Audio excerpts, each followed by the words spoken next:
Okay, so for week 2 of spring anime shows to continue, another great week, more kind of continuations. Watch How to Tell You every week. I'm gonna keep saying it.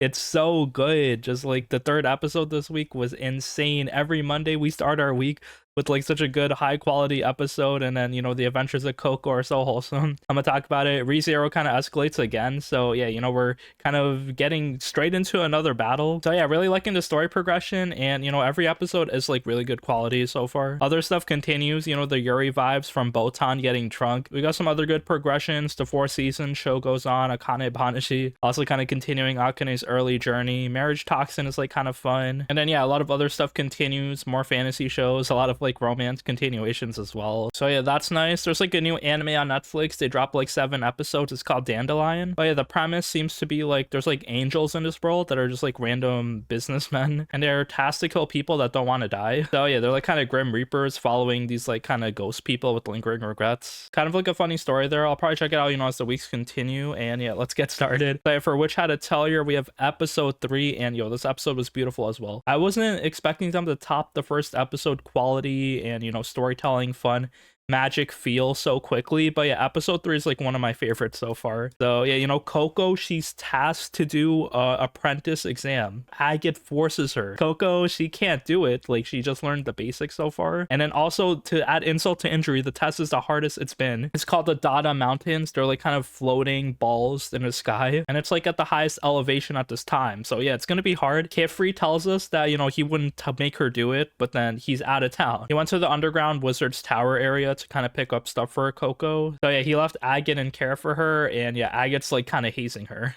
She seems to be kind of like the rival, salty, maybe like Vegeta type of character. She's gonna be a little mean starting off with, but it looks like, these girls are 12, give her a break. Maybe she'll learn and grow, and she'll probably like tell us some backstory on why she's so mean to Coco. But since Coco's like an outsider, she doesn't want her to get special treatment. So Agate forces her to take the exam, and yeah, just kicks her out into the mountain ranges, and she only has like a compass and her magic shoes to kind of guide her. So basically, Coco's out in the wild. She actually had to beg Agate for her shoes. So yeah, she can fly with them. Maybe that'll be enough to kind of like get to the highest mountain range, because in this exam, the Dada Mountains, you have to get a flower that grows at like the highest peak. She's scared, but she's staying positive, which I do like. So yeah, she's just like so hard-headed. I don't think Agate expected her to kind of like take on this challenge.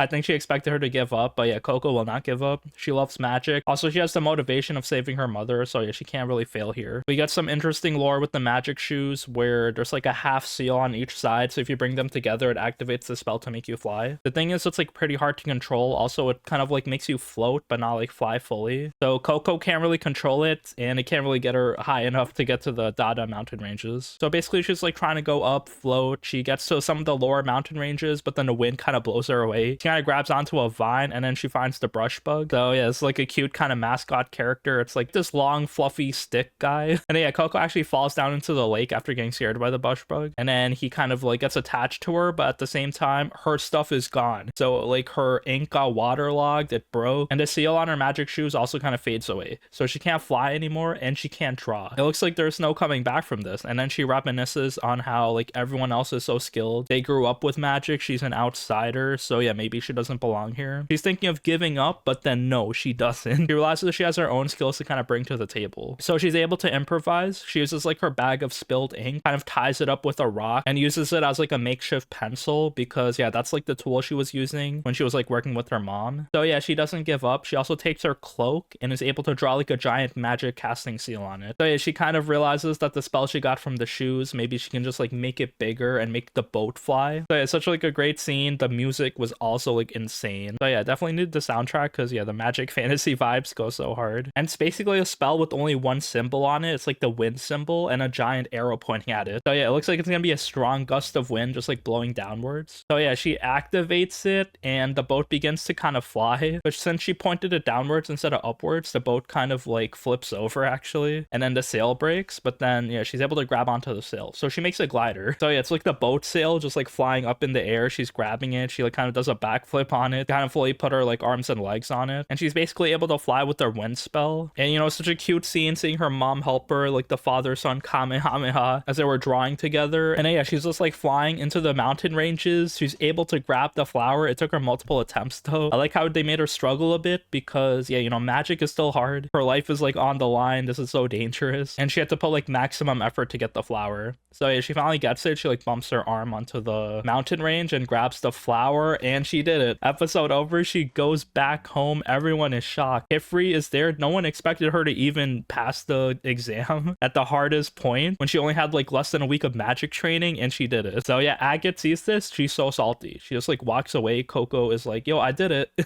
Agate is so mad. I know so many people are hating on her, but bro, she's 12. Come on.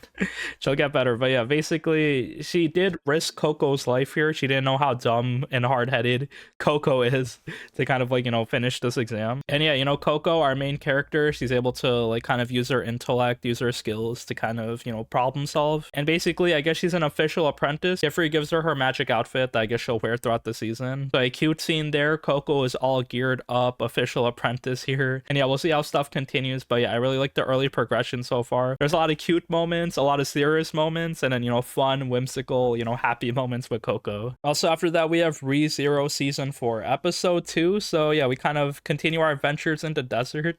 Interesting progression. So yeah, our squad, we kind of got geared up in the Mathers mansion. They recruit the blue-haired magic beast user that we saw. I guess she's not evil anymore. And yeah, her name is Meili. So she kind of contributes in this episode as well, because when she's there, all the magic beasts don't attack them anymore. So yeah, Subaru is getting like a lot of overpowered people to like kind of help him. Good for him. That's like his skill, to kind of like recruit people. So yeah, they visit the desert. It's kind of funny though, because no one here is wearing desert outfits. Like everyone is kind of geared up in new clothes, but bro, Amelia's new outfit looks so ugly. It's like skin tight purple latex material with like a bunny cloak. Like, come on, who dressed you for the desert? Like, and then Subaru's wearing like winter clothing, like layers of shirts and cloaks. I'm like, bro, you need loose clothing, not like all these like tight warm layers. But yeah, basically everyone got new outfits. They're exploring the desert. They go to like some bar here, and then the barman like tells them how like dangerous things are, and then he also says to like kind of look for the birds. Basically this desert's kind of like this infinite looping area. So yeah, no matter how many days they travel, they get lost. But then Anastasia is able to kind of like observe the area. She kind of uses her merchant skills and then tells us there's like a secret path around the circles. So you have to like kind of just like find a secret path. We see Ram kind of using her ability to look into the eyes of like some monsters. And then yeah, they do kind of track it through a bird. They follow the bird and they're able to kind of like escape the looping desert. So yeah, that goes on. Things look pretty well. And then they get attacked by like some magic beasts. We see Melee kind of like fighting them off with her sandworm. And then yeah, the problem is as they get closer to the tower, they're almost there. They almost see Shala, the wise man. Subaru actually gets sniped. So yeah, his head explodes and we get the first death here of the season. Let's go. So yeah, it looks like Shala is sniping Subaru with these magic needles. But yeah, that's kind of like unfortunate. Like your journey just ends here. And then, yeah, we see Shala from the opening as well. She just like has a bikini on. And yeah, she's super cute, even though she's just like murdering Subaru each loop. He dies pretty much like 3 times here. It was pretty brutal each time. Because yeah, one of them, we see Beatrice kind of like trying to protect him and then her just like disappearing. So yeah, people are dying here. So then Subaru, he has to like kind of, you know, get a quick grasp on the situation because they're also getting chased by magic beasts. So each loop, he only has like a minute to like kind of make a decision on like whether to go forward, to dodge the arrows, to maybe fight the magic beasts or like not even wake them up. And then kind of don't charge head on into the tower and to like kind of stand their ground so they don't get sniped. We see finally they're able to track the needles, and then Amelia blocks it with their ice. It was a cool scene there. And then Julius also parries like the sniper needle. So they're kind of like standing their ground in front of the tower, and then Beatrice uses like this nullifying magic circle around them as well. So yeah, it kind of protects them from getting sniped, but then that in turn kind of disables like the infinite loop of the desert. So yeah, the spatial distortion just like breaks and everyone just like falls down into a magic hole. So yeah, I guess they're gonna see the real tower. They're gonna escape the desert next week. We'll see. But then yeah, you know, I guess Shala's here sniping Subaru.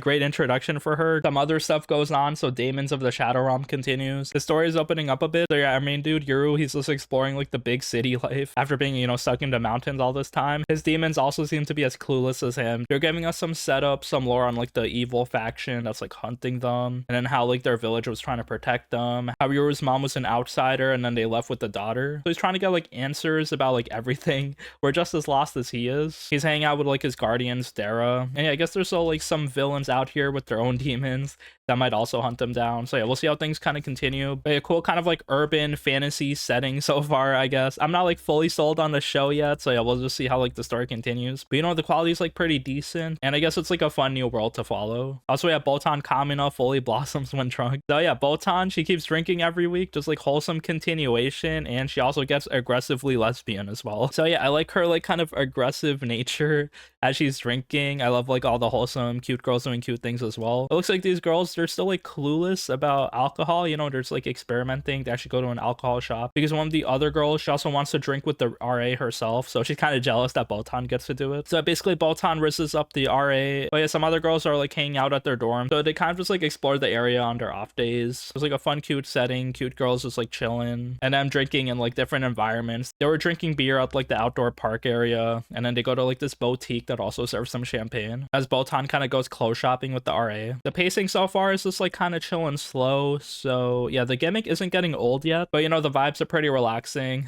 We also have Akane-banashi, so episode 3 going on. This is more kind of fun early progression, so yeah, the world still needs to be set up. We have to see like how Akane kind of like gets her training and stuff like that. So basically she kind of officially enrolls into Arakawa's school after being like, you know, privately trained by him. So yeah, Akane sees like all these kind of apprentices he's working with. I think they're all like Futsame level. She's not even Zenza, so Zenza's like the kind of like low level, you're doing menial tasks, you're like in the background. So she's just like learning from everybody. It looks like, you know, she's confident in her skills, but also they're kind of like hammering this point this episode that like there's other stuff you have to kind of like think about. You can't just like, you know, do your own Rakugo and like force your way into the audience. You have to cater the story to their desires. Like this one was like a bunch of old people, so she was just like hurling a lot of like comedic jokes in her story, and then they weren't really prepared to like react to it, so she thought like she kind of let people down on her performance. So yeah, it's like she's like kind of learning stuff still. She goes to work at an izakaya this episode as well to kind of like learn like, you know, how to treat different customers certain ways. She kind of fails because she's again overly aggressive, but then yeah, there's like this other dude that goes to the izakaya. He doesn't speak Japanese, so she's able to kind of like do like mimicking performances on like, you know, food stuff on the menu. So that's how she kind of learns how to cater to other people, you know, just like listen to them and see what they want. So yeah, you know, just like more cute shonen progression. We haven't really seen anything yet, just like mostly set up for Akane. So yeah, I guess we'll like kind of stick with her journey, see how her training goes, and if there's any like kind of huge performances. Also, we have the Agents of the Four Seasons. We have episode 4. So yeah, you know, more drama goes on with these girls. So far, Hinagiku and Sakura, they're kind of continuing their journey to spread spring. Now they're kind of chilling with the Agent of Summer, so they're in her mansion, and it's kind of just like a rest stop as they keep going. But then yeah, now we get Agent of Summer drama and explanations here. So yeah, she has like kind of animal powers. She can communicate with animals, and I guess she can like also fight with animal spirits. We kind of see them as they get like ambushed by terrorists this episode as well. So yeah, there's also drama here with her and her guardian. They're twin sisters, and then her guardian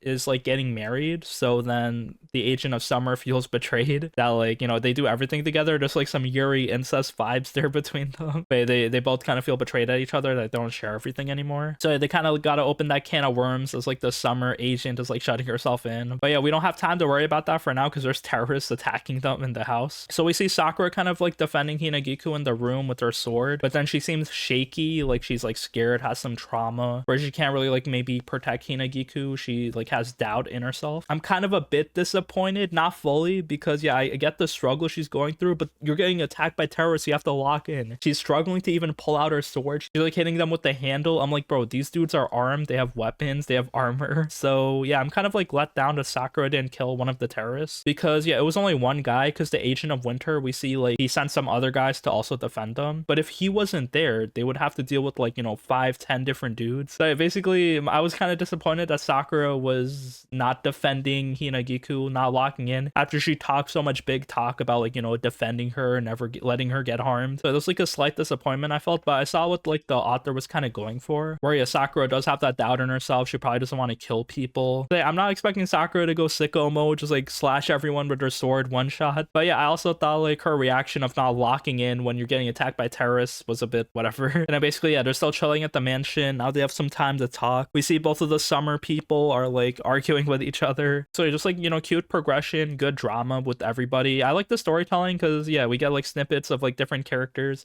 We're kind of thrust in this world, and then we're kind of intentionally left in the dark with like a lot of details, so they kind of explain as we go. The situation kind of resolves with the Summer people when we see our guardian is finally like free, because she also had to sacrifice her entire like kind of childhood and life to kind of protect the Summer guardian, even even though they were sisters. So I guess she's kind of relieved that she's getting married and now they can like go on their separate ways, even though they were so close. So yeah, you know, the summer agent is pretty needy, but yeah, now they have to move on, so they kind of like cry at the end. And yeah, besides that, I guess Hinagiku and Sakura kind of continue their journey. It looks like, you know, they want to see the winter agent as well. So yeah, I guess we'll see them eventually as the season continues. But you know, I like the storytelling, good drama every week. I was gonna say it has Violet Evergarden vibes, and then the reason for that is because the author is actually the author of Violet Evergarden, which is also kind of interesting because yeah, I was gonna put 2 and 2 together anyway, because we're kind of thrust into like this industrial revolution type of era. We have like a slightly historical supernatural background. So yeah, it kind of like fits 1-to-1 with Violet Evergarden. Same with like, you know, the types of emotions they're bringing in. So yeah, I'm kind of curious to see where the story goes, but you know, it's like fun to watch all the drama every week as a spring agent kind of like, you know, continues her journey. Also after that, we have Nippon Sangoku. So we have episode 3. Here we had a cliffhanger last episode where there was like this exam where our main character Misumi, he wants to join forces with like the head of the Osaka division. So he also hangs out with this other dude Sune. So both of them are trying to like, you know, climb their ranks, join the army. So basically the exam here, we see let the main head, if you can make him get on his knees, then you're part of his team. So yeah, he kind of has like an elite team around him. They only have 10 minutes for this exam. So everyone is like trying to use physical force to force him. He got that core strength, but then Sune, he pulls out his sword and just like pretends to slash him. The dude kind of dodges and blocks it, and then that was like a fake out by Sune, so he like kind of pushes him with his other hand and then yeah, makes him go down. So yeah, Sune won with like kind of like military tactics. Now it's up to Misumi to like do his thing. So yeah, he was kind of calculating, what is this dude gonna do? Well, it looks like he just pulls out his agricultural document, because yeah, he was working as a farmer and now he like gives this information. They kind of analyze it. It says like to grow the army on the borderlands, and in order to do that, kind of like, you know, focus on the agriculture.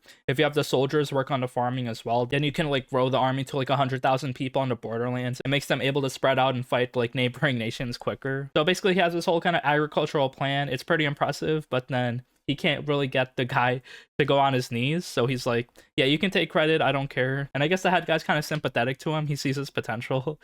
So he goes on his knees himself. But yeah, both of the guys get recruited. So I guess our first obstacle is out of the way. We're kind of like making our name in the army. And we get a quick 3-year time skip. So yeah, a lot of stuff happens. It looks like the show is like really good on the macro level. So even though like we're focusing on our main character kind of like, you know, trying to fix things himself, be a cool general, a good leader, there's still a lot more kind of logistics on how to like, you know, run an army, how to like deal with like neighboring factions, and even like the fat dude that's antagonizing everybody. You have to deal with all of that. But basically in just 3 years, his like agriculture farming plan was like really successful. They got all these soldiers there to kind of share it with the emperor. And yeah, we see the emperor. So yeah, he's kind of like a figurehead. He's like really scared of the fat guy. But he's like made to be so hateable. Like he's just causing so much conflict. He's antagonizing other nations. He's basically a dictator, kind of ordering over the puppet emperor. And then the head guy, Ryumon. So he kind of begs the emperor to not antagonize other nations and to, you know, avoid casualties. But yeah, it looks like the fat dude is just like trying to be a warmonger. And yeah, it looks like the other nations are ready to kind of like stand up to start their own dictatorship and fight back. So it looks like the landscape is going to be bloody. The fat dude, he is so annoying. Because the problem is, even though he's just one guy, he has his own private army outside of him. So you can't really like beat him through the law. You have to like be stronger than him. So some of Ryumon's top people try to like tell the emperor that he's like, you know, a criminal, have him arrested and executed, but instead they get executed. So yeah, a lot of these guys just die, and then Ryumon's just there bowing his head. It was such a powerful scene. Because yeah, he knows how powerless he kind of is, even though he's like super successful and smart. But yeah, maybe they have a plan, but you know, I love how the story is shaping up. It's pretty intense and kind of like, you know, well told. There's like military strategy, some politics out here, like with some Japanese samurai flavoring. We also have another new romance show that aired this season, I Want to End This Love Game. So we have one episode. If you missed the Kaguya-sama vibes, this one kind of brings that type of concept where, yeah, two people, they're like in love with each other. They want to admit it, but they can't because they'll lose the love game. So they started this game when they were kids. Our two characters, it's Sakura and Asagi. They played games with each other, and Asagi usually like always won. So Sakura like invented the love game. So yeah, the concept is that you tell the other person I love you, and then they lose if they react to it. This kind of goes on for years until they're in high school, and yeah, they keep telling each other I love you. Everyone around them are like so annoyed. They're like, bro, just pull the trigger, we know you guys are in love with each other. Like even them, we get both of their like kind of internal thoughts, and yeah, they both love each other, but they can't admit it. They need the other person to lose. So yeah, funny, kind of cute, wholesome romance show. Even though it like kind of copies the Kaguya concept, it's still like really fun. After that, we have Needy Girl Overdose episode 3. So yeah, each episode we seem to be focusing on a different character, seeing how fucked up their life is as they just like escape into the virtual world.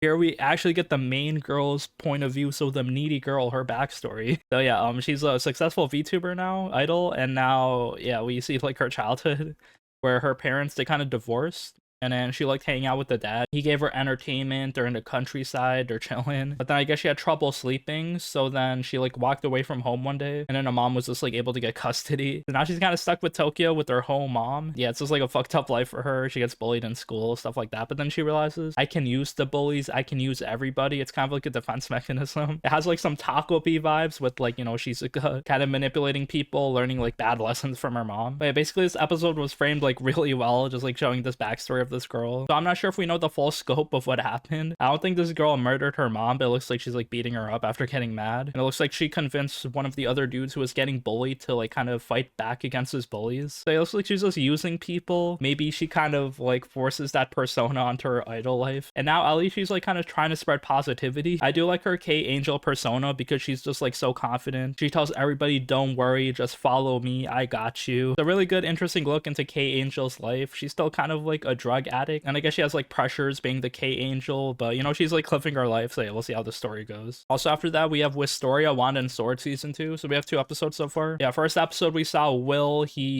Severus Snape failed him on his exam, so yeah, he can't climb up the tower. His life goal is just like gone because he wanted to meet up with his blue-haired childhood friend. But yeah, basically this episode is him trying to like prove himself to everybody because they're under attack. There's like this magic festival happening, and yeah, they kind of put up like this protective barrier, but then like all the barrier people are like kind of drained of magic. But yeah, that's when the evil people just like summon these golems, and these golems are like kind of immune to magic. They have like these anti-magic swords. So yeah, the higher ups are like, okay, let's not send help because we're kind of drained of energy after establishing the barrier. So yeah, let's have all the citizens kind of fend for themselves, which is kind of fucked up. It looks like Will is kind of leading the way with his sword, and then everyone else is like fighting with the environment. Besides that, they kind of recruit the dwarfs as well. So yeah, just like everyone that was like prejudiced, they're now being tasked to help, so maybe people will be less racist to them. So yeah, that's how the story goes. Like Will is like trying his best to fight. He's like against the final boss. So yeah, Will is trying his best to fight, but then yeah, there's just like too many enemies. So then yeah, one of the guys actually dies by helping Will. It was kind of sad, but yeah, I guess the fighting continues, and then yeah, we start off the season in like a big ass like hectic battle where there are casualties. We also have part in the Intrusion. I'm home. Tadaima ojamashimasu. So yeah, we have 2 episodes. Bro, this anime is like super cute every week. It's like kind of like a josei love story. So yeah, this girl, he's actually living with 2 of her idols. One is like this manga author, and one is like this actual like book author. But yeah, what a coincidence. They have like big apartments, and then yeah, her apartment is small because of that. They kind of like expanded their apartments. So she's like living her life in this tiny room, eating dinner with these 2 hot boys. The dude is pretending to be her boyfriend, and yeah, you know, just like cute progression every week. I do like the concept. I'm kind of attached to the main characters. So we'll see Rinko kind of like interact with her 2 idols. I wonder how the romance will develop, how like the other guy, maybe he'll reveal himself, because yeah, they dropped a bomb this episode that Rinko actually read this book growing up that kind of taught her not to be ashamed of her hobbies. The author is literally the dude right next to her. We also have Marriagetoxin episode 2. So, you know, cute adventures continue. We see Garo, he still needs help getting girls, so yeah, May has a plan. Use your skills to attract women. You're good at saving people, fighting enemies.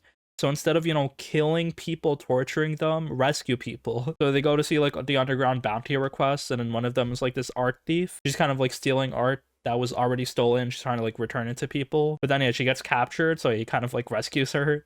So he's basically saving women to rizz them up. This is not really a good thing to do, to have ulterior motives, but yeah, you know, I guess the struggle is real. Finding women is hard, so yeah, you know, just like go through every avenue. So they do rescue her. I think they're on like some type of submarine, but then this other villain comes out. I think she has water power. She's also a master, so yeah, masters in this universe, they're kind of like specialized in some skill. They're really strong. So yeah, you know, fun story progression so far. Just like cute kind of spy missions. You know, Garo's trying his best to get married. We also have some other shows going on. So Rent a Girlfriend season 5 episode 2. This is the famous episode everyone wanted animated. It was the Kazuya cuck scene in the pool. So he starts drowning in the pool, thinking of Mizuhara, all the memories he had with her, and her like kind of sleeping with other men, like this like feeling like he has because he's trying to break up with her, I think, as well. So then yeah, he just drowns in a pool. He has a boner as he's like having cuck dreams and crying. Yeah, it was a famous manga panel animated here. We made history. So yeah, that's there, but you know, painful progression so far. They're kind of like continuing their like kind of pool trip. I don't know like what's going on in their heads. Do they want to break up? Do they want to be together? What's gonna happen? Like they seem to be flip-flopping. So yeah, I think right now the status quo is that Ruka loves Kazuya. Mizuhara, she sees that this is too complicated, so maybe they'll have to break things off here. So Mami kind of like does the reveal. She drops her phone and lands in front of Kazuya's family, and they see Mizuhara's rental page. So yeah, the truth is out. Everyone is shocked. And I guess more drama next week. So yeah, I'm gonna continue watching, but yeah, you know, it's garbage. We also have Dorohedoro season 2 episode 5. I've been liking this episode. I think it's like one of the best episodes in the season so far. So we get some decent backstory with the doctor guy.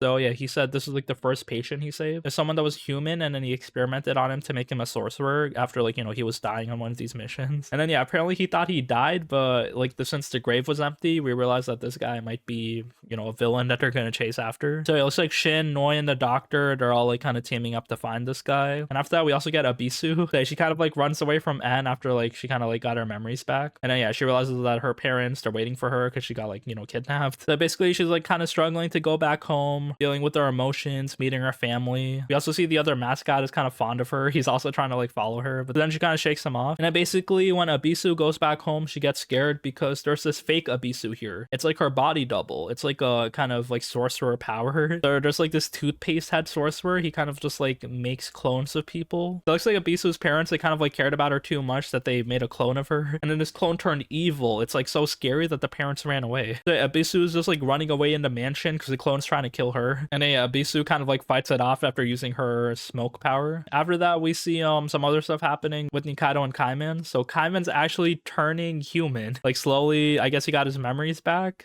So yeah, I think the alligator face is gone, maybe not. So we get a cliffhanger there. But yeah, either maybe Kaiman turns back, maybe, I don't know, he runs away, something's gonna happen. But you know, I like the progression this episode. A lot of like cool moments with every character. We also have Dr. Stone part 3. So the squad, they go to India. I was kind of disappointed because we didn't see any Indian people in this episode, actually. They stole their food. So we see François making naan and curry. So that looked delicious. But then, yeah, they saved this mathematician. Because, yeah, they need precise calculations for, like, you know, the rocket ship. So they free this mathematician. We see that it's actually Ryusui's brother. So it's actually not an Indian dude in India. It's like a Japanese mathematician. He was running away from Ryusui. Because, yeah, he was kind of, like, afraid of his brother. He has, like, this inferiority complex where he doesn't think he's actually, like, good at anything. Like, he thinks it's a fluke that he's just, like, kind of good at like, you know, doing math. So yeah, he's even better than Senku. Senku kind of does rough estimations, but this dude, I guess he's like doing exact calculations. He also like wants a computer, but yeah, you know, getting a computer, getting the microchips, it's hard in the stone world. It's gonna take years. So then he decides to kind of like do it himself through a machine language. So I guess that's cool. We see like this dude, he just like invented a video game, just like drawing code on the wall. So it looks like another superhuman ability powered guy here. They'll kind of build their like kind of Stone Age computer and I guess continue with their journey in India. So yeah, we'll see how things go. We also have the Ramparts of Ice episode 3. Good story progression, good drama. Like Koyuki, she's kind of like just a regular girl, just like kind of shutting herself off from like a lot of people because of bullying. But then one of the characters, Minato, so he's super aggressive. It looks like, you know, he's trying to understand people and then he's attracted to lonely people. He thinks like being nice to them, it's like he's doing them a favor.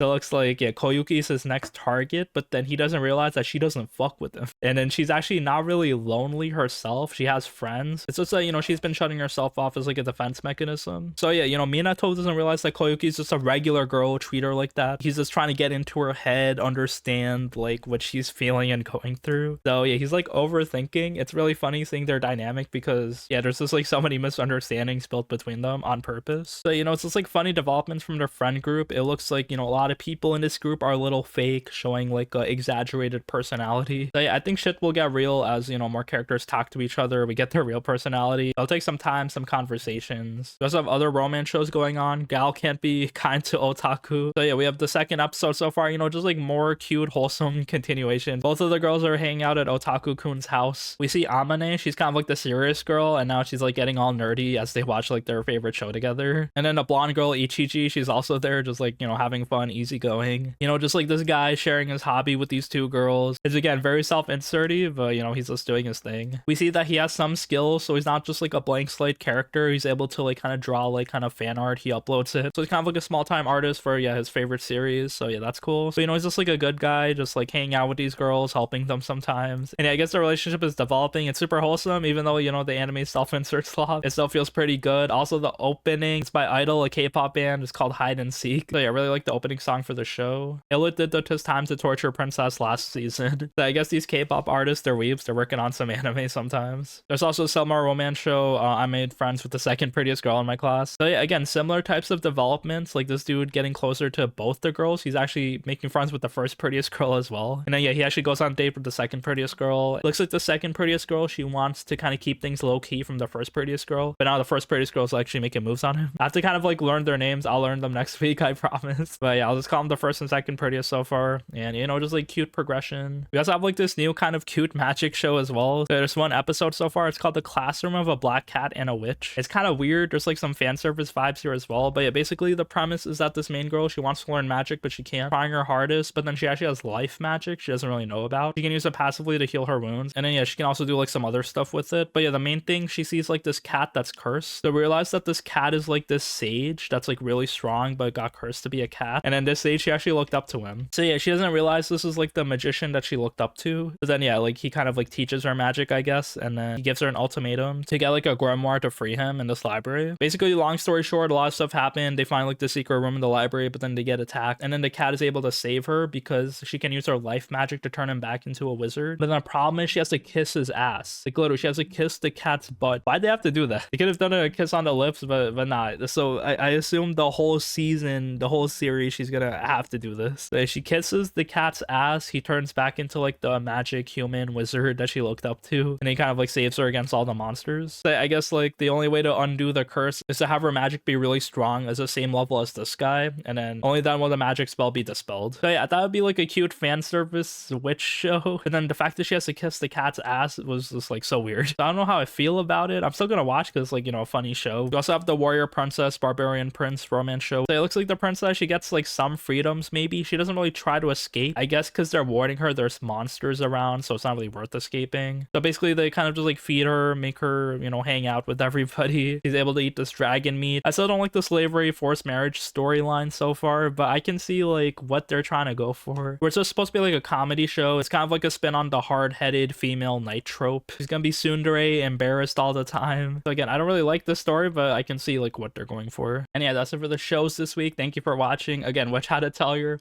every week, every Monday. Such a great way to start off. Like the quality is so insane. All the other shows keep going. I've been hearing ReZero is just like gonna keep getting better. We'll see how things go because yeah, the quality is really good and everything else is pretty fun and decent. So yeah, you know, thank you for watching. I'll see you next week.